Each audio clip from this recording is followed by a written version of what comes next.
All right, what's up, guys? Here, I got a question. I get this question a ton. It's what book should I read? What's the best book for strength and conditioning?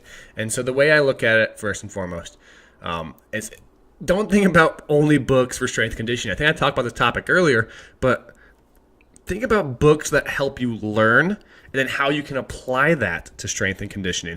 And so what I mean by that is if you only think about strength and conditioning books, you're only going to learn about the specific pillar of information that you can obviously dive deep into, but the interconnectivity between different domains will never be there because you're not diving into it. And so what I encourage actually is I encourage people to read a business book.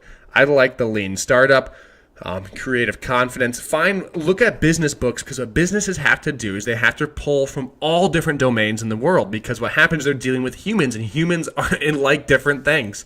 So if I'm trying to sell someone, a phone, well, I need to reach an audience that likes this, that likes this, that likes this, that likes this. It's not like a strength coach where maybe you're only working with a specific group of athletes in a specific sport. Yes, all those people are different, but essentially they're going to go through the same program because they're under a certain umbrella for that sport.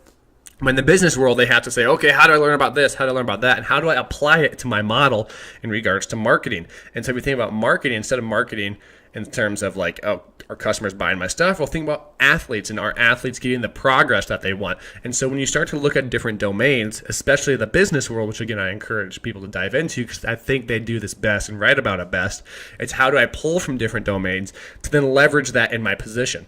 And so when you start to look at strength and conditioning books are wonderful. I read them all the time. I like them. There's a lot of great books out there. Find a book you like.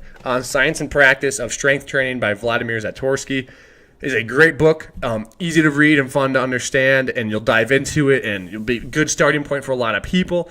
But maybe there's things outside of that book and the business side that it didn't cover. Not necessarily business from how do I make money, but businesses from how do I interconnect into different departments. So not just a business, but you read different books from different fields of information so you can begin to understand how they think. And maybe there's a method of thinking in there that you can then take and leverage it into your environment. Because as we see, a great example would be like, there's an example of this one toad that was introduced in Australia, and this one toad was supposed to eat these certain bugs, I think.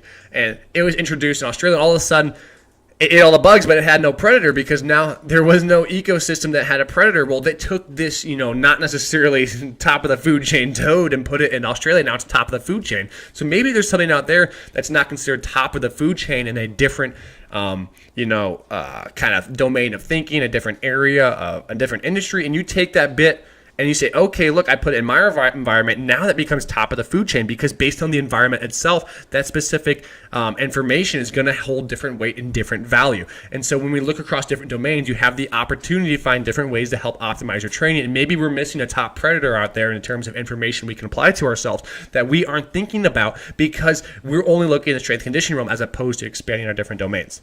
So when it comes to what book you should read, I think you should read books you like and read different books. That's my short answer to it all. And hopefully, I know I get a little fired up about it because I think we miss a big opportunity at times. Well, I appreciate the question. Thank you guys for listening, and take care.